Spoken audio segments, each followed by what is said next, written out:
Wow. Yeah. Wow.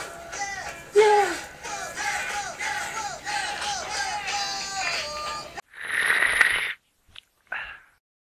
All right. Well, welcome to Sip and Chat, your weekly dose of real estate insight and friendly discussion.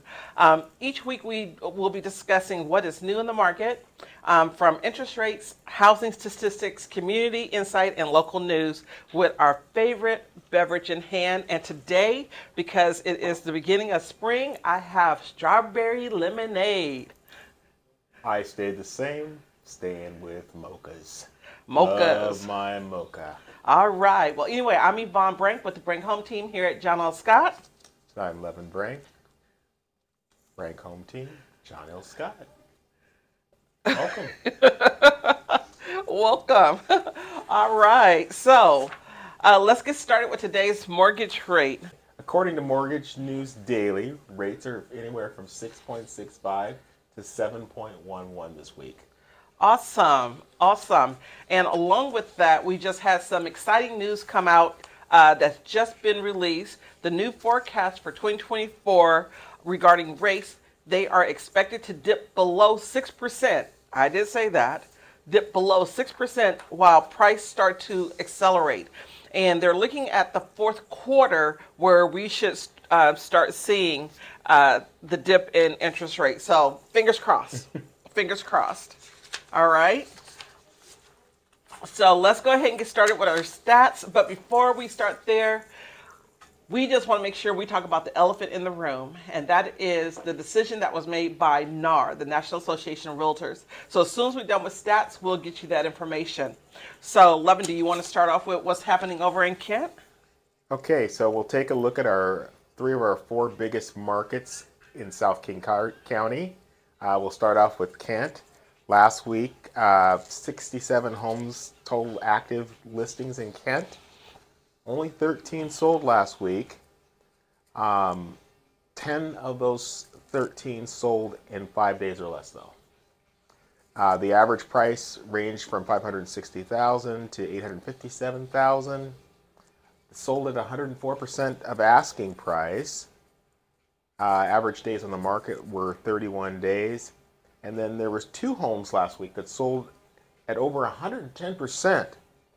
And that in terms of dollars, that was $70,000 over the listing price. So quite a stretch for some people to be $70,000 over listing price on 2 of those homes. All right. So in Federal Way, we have 60 total active listings this week with, is that 12? Yep. 12 homes sold last year. Last week.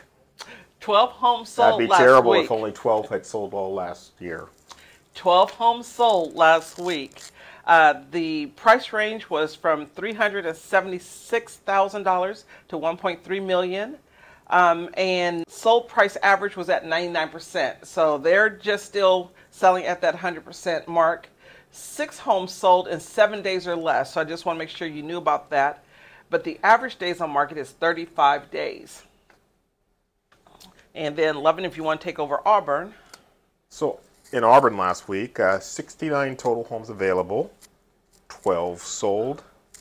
Half of those sold in 7 days or less. Our range in pricing was $430,000 to $1.1 million. Sold at 101% of asking price. 36 days was the average on the market. And we did have two homes that sold at 125 days or more on the market. So 2 sold at 125 days on the market. Would that mean that maybe the average days on market might be less than 36 days? It would be, because it's definitely pulling the average down. And there were a couple of other ones that were over 60 or 70 days last week. Okay, so for condos, we don't want to forget about them. There's 52 active listings right now on the market. 60 homes sold last week or this past week. The week before was 58. So condos are creeping up. They're becoming very popular.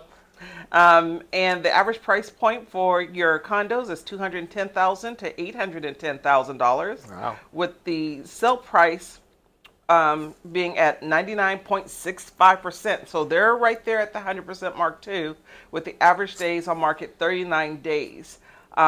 14 of the 52 homes sold in 7 days or less. So they're starting to, it's like they're starting to see some multiple offers, and they're moving a lot quicker as well. Yeah, it's just a very hot condominium market all of a sudden, outpacing almost all the homes that sold last week, which is really, really phenomenal. Which is good. All right, so we said that we were going to talk about the National Association of Realtors. So as most of you know, there have been this claim out there where the national home sellers have brought claims against National Association of Realtors. So this past Friday, the 15th, let me just make sure the date is clear, National Association of Realtors reached an agreement to resolve the nationwide claims brought by the home sellers. So to make sure everyone understands this, the settlement is not final. They only proposed. The settlement is not final. So the proposed class action lawsuit settlement still has to be approved by the courts, and there are many parties that could weigh in. So we don't know what the final word is yet. So we're all standing with our ears open, waiting to hear everything that goes down. Now, there are 3 changes that are being proposed. The first change is a policy change, where every broker will be required to enter an agency agreement with their buyer. Well, in Washington State, last year, that was proposed and agreed upon, and as of January 1 of 2024, we were required to do that. So we're doing that already. Yeah, we've been doing that for a couple months now. So yeah. it feels normal. Yeah, it feels normal. So that is the first policy change. The second policy change is buyers and sellers' compensation must be negotiated in a decoupled agreement. What that means is the seller will negotiate with the listing agent for his compensation, his or her compensation. And at the same time, they can decide or determine if they would like to offer any to the buyer's agent. And they don't have to, but it's totally separate. And then the the buyer's agent with the buyer will be negotiating what the buyer should pay the buyer's agent. So we're going to hear a lot more about that. But again, Washington State, we've been doing that for a couple of years. So that's not really new to us either. Yeah, I've been seeing the same things been going on for several months now. I haven't seen any real change in what the market's been doing. No, at least in Washington State. That policy right there, though, it's been a couple of years that we were already doing that in Washington State. The third policy is NAR MLSs will be prohibited from publishing any seller offers of buyer compensation. So, one, Washington State MLS is not owned by NAR. Washington State MLS is owned by the members, the agents. So we're a little bit different, but so we still have to wait and see how that's going to affect us. That's still out there ways away. Yeah, we're already 2 steps ahead of everybody else, so we'll see when that actually comes to fruition. Yeah. So we don't know what's going to happen there, but the minute we find out something, we'll be sure to let you know. All right? So if you found this information helpful, don't forget to like, share, and subscribe to our channel for more real estate insight and updates. Your dream home is out there, and we're here to help you find it. Thank you for watching, and we'll see you next week. Happy spring. Happy spring. Bye.